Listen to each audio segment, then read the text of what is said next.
રાજકોટના ધોરાજીમાં બાઇક પર સ્ટંટબાજી કરવી યુવકને ભારે પડી ગઈ. પોરબંદર નેશનલ હાઈવે પર યુવકે જોખમી રીતે બાઇક ચલાવી સ્ટંટબાજી કરી. એટલું જ નહીં, તેણે પોતાના જોખમી સ્ટંટનો વિડીયો સોશિયલ મીડિયા પર પણ વાયરલ કર્યો.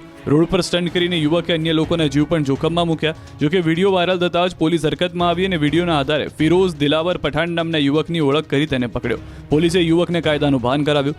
સાથે જ કડક સંદેશ પણ આપ્યો કે આવી પ્રવૃત્તિ પર સખત કાર્યવાહી ચાલુ રહેશે.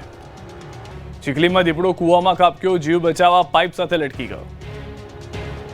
ચીખલી પંથકમાં દિવસે ને દિવસે દીપડાનો આતંક વધી રહ્યો છે. ખેતરોમાં માણસો પર હુમલો કરે છે ત્યારે શિકારની શોધમાં નીકળેલો દીપડો જ શિકાર બની ગયો.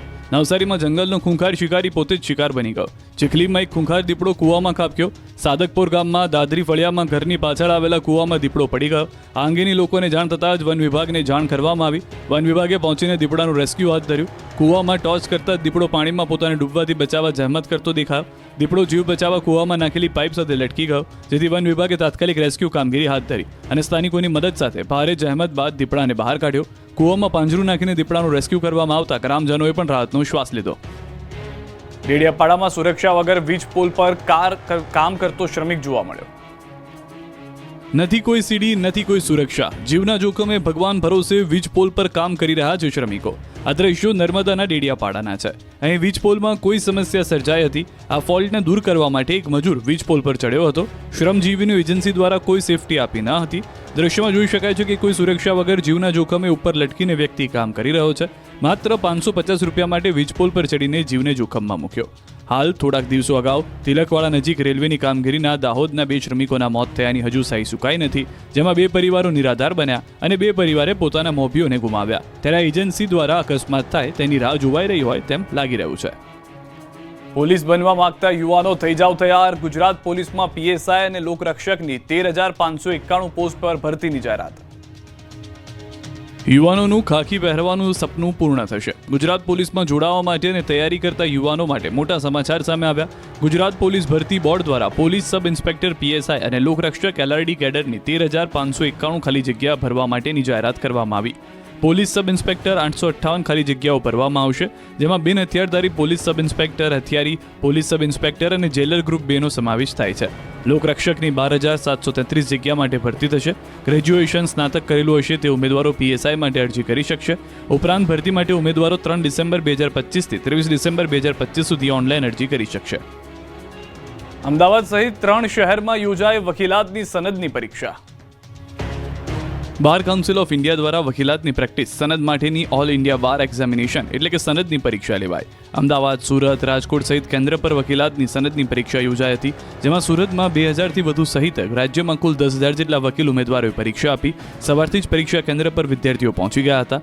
માત્ર કાયદાના મૂળ પુસ્તકો એટલે કે બેર એક્ટ્સના પુસ્તક સાથે જ અંદર પ્રવેશ અપાયો. વકીલ થવા માટે આ પરીક્ષા ફરજિયાત છે અને bar council of India BCI દ્વારા દેશભરમાં આ 20મી વારની પરીક્ષા લેવાય. ભાણવડના બરડા ડુંગરમાંથી દેશી દારૂની ભઠ્ઠીઓ પર પોલીસની તવાઈ.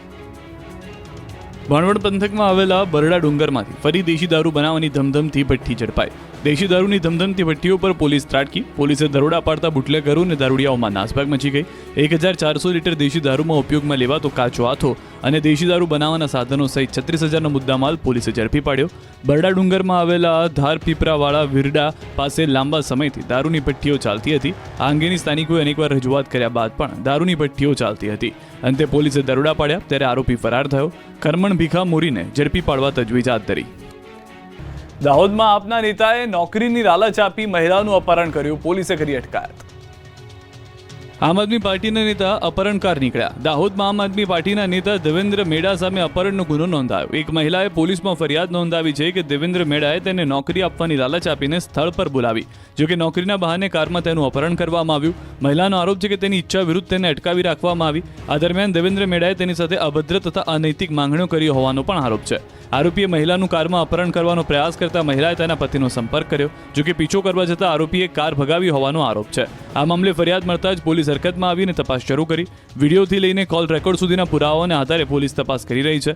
હાલ પોલીસે આરોપી દેવેન્દ્ર મેડાની અટકાયત કરી લીધી છે. આરોપી દેવેન્દ્ર મેડા થોડા દિવસ પહેલા જ આમ આદમી પાર્ટીમાં જોડાયા ત્યારે તેની સામે ગંભીર આરોપ થતા સ્થાનિક રાજકીય ગરમાઈ જોવા મળી રહી છે.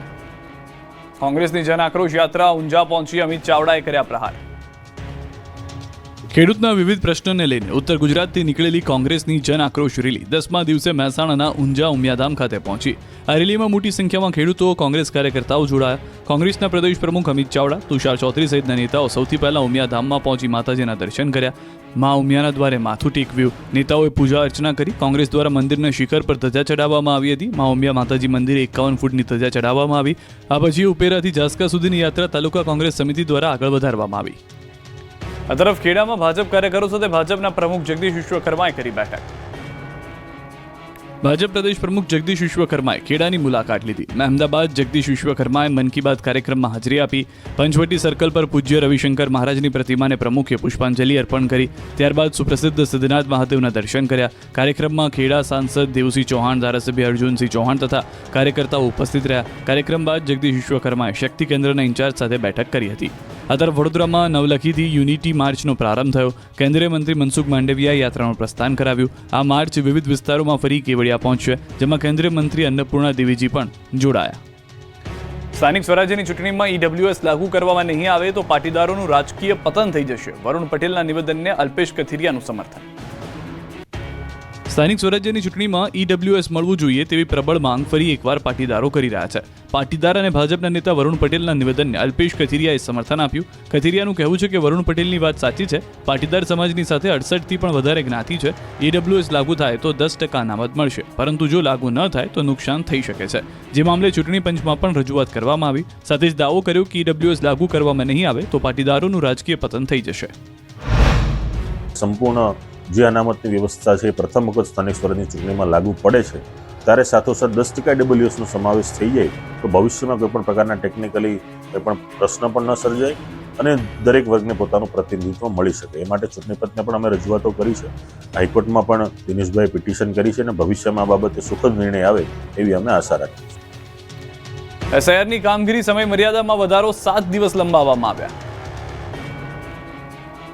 દેશભરના 12 રાજ્યોમાં એસઆઈઆરની કામગીરી ચાલી રહી છે, ત્યારે મતદારો બીએલઓ માટે રાહતના સમાચાર આવ્યા છે. ચૂંટણી પંચે 12 રાજ્યો અને કેન્દ્રશાસિત પ્રદેશોમાં ચાલી રહેલા સ્પેશિયલ ઇન્સેન્ટિવ રિવિઝન એટલે કે એસઆઈઆરની સમય મર્યાદામાં 1 સપ્તાહનો વધારો કર્યો છે. હવે અંતિમ મતદાર યાદી 14 ફેબ્રુઆરી 2026ના રોજ જાહેર કરવામાં આવશે. મતદાર ઉમેરવા દૂર કરવાનો એન્યુમેરેશન પીરિયડ એટલે કે મતદાર વેરિફિકેશન હવે 11 ડિસેમ્બર સુધી ચાલશે, જે અગાઉ 4 ડિસેમ્બર સુધી નક્કી કરાયો હતો. જ્યારે અગાઉ ડ્રાફ્ટ યાદી 9 ડિસેમ્બરે બહાર પાડવાની હતી, પરંતુ હવે તે 16 ડિસેમ્બરે બહાર પાડવામાં આવશે. બીજી તરફ સુરતમાં એસઆઈઆરની ચાલતી કામગીરીનું રાજ્યના નાયબ મુખ્યમંત્રી હર્ષ સંઘવી અને કેન્દ્રીય મંત્રી CR પાટીલે નિરીક્ષણ કર્યું. અલગ અલગ બૂથ પર પહોંચીને કામગીરીનું નિરીક્ષણ કર્યું. સાથે જ મતદારોને એસઆઈઆરના ફોર્મ સમયસર ભરીને જમા કરાવવા અપીલ કરી. જૂનાગઢ જિલ્લા પંચાયતની 30 બેઠકોનું નવું રોટેશન જાહેર. જૂનાગઢ જિલ્લા પંચાયતની 30 બેઠકનું નવું રોટેશન જાહેર કરાયું. ગુજરાત સ્થાનિક સત્તામંડળ કાયદાનો પ્રથમ વખત અમલ થયો છે. જિલ્લામાં 27% ઓબીસી અનામતની જોગવાઈ લાગુ કરાઈ છે. કુલ 30 બેઠકમાંથી 8 બેઠક ઓબીસી વર્ગ માટે અનામત છે. જિલ્લા પંચાયતની કુલ 15 બેઠક મહિલા ઉમેદવારો માટે ફાળવાઈ છે. એસસી માટે 3 બેઠક, એસટી માટે 1 બેઠક અનામત જાહેર કરાઈ છે, જેથી વંથલી, કેશોદ, માંગરોળ તાલુકામાં બેઠકોનું ગણિત બદલાયું. કેશોદ તાલુકા પંચાયતની 28માંથી 14 બેઠક મહિલા અનામત, ભેસાણની 18 બેઠકોમાંથી 5 ઓબીસી માટે અનામત થઈ. નવા રોટેશનથી જૂનાગઢ જિલ્લાનું રાજકારણ ગરમાયું છે. આણંદના ફતેપુરા ગામના સરપંચ સત્તા વગરનો. આણંદના તારાપુરના ફતેપુરા ગામમાં ગ્રામ પંચાયતની ચૂંટણી થઈ. સરપંચ ચૂંટાઈ આવ્યા. સરપંચને કામ પણ કરવું છે, પરંતુ તેની પાસે કામ કરવાની કોઈ સત્તા જ નથી, જેના કારણે ફતેપુરા ગામનો વિકાસ અટક્યો છે. સરપંચ તરીકે પ્રવીણભાઈ ગોહિલની જીત થઈ છે. ફતેપુરા ગામમાં 8 વોર્ડ છે અને આ 8 વોર્ડમાં ગામના એક પણ વ્યક્તિએ સભ્ય તરીકે ચૂંટણી લડી નથી, જેના કારણે ગ્રામ પંચાયતની બોડીની રચના થઈ શકી નથી, જેથી ફતેપુરા ગામ વિકાસના કામો પંચાયતની બોડી સંપૂર્ણ ન હોવાથી થઈ શકતા નથી. આ અંગે ફતેપુરા ગામના ચૂંટાયેલા સરપંચ પ્રવીણ ગોહિલે તારાપુર તાલુકા વિકાસ અધિકારીને ફતેપુરા ગામના વિકાસ માટે વહીવટની નિમણૂક અંગે અસંખ્ય વખત રજૂઆતો કરી છે, પરંતુ તારાપુર તાલુકા પંચાયત દ્વારા આ અંગે કોઈ કાર્યવાહી થઈ નથી. હાલ ફતેપુરા ગામમાં ખુલ્લી ગટરો, રસ્તાઓથી ફતેપુરા ગ્રામજનો ત્રાહિમામ છે, ત્યારે સરકારી વહીવટીતંત્ર દ્વારા સત્વરે ફતેપુરા ગામની હિત અને વિકાસ માટે નિર્ણય લેવાય તે આવશ્યક છે.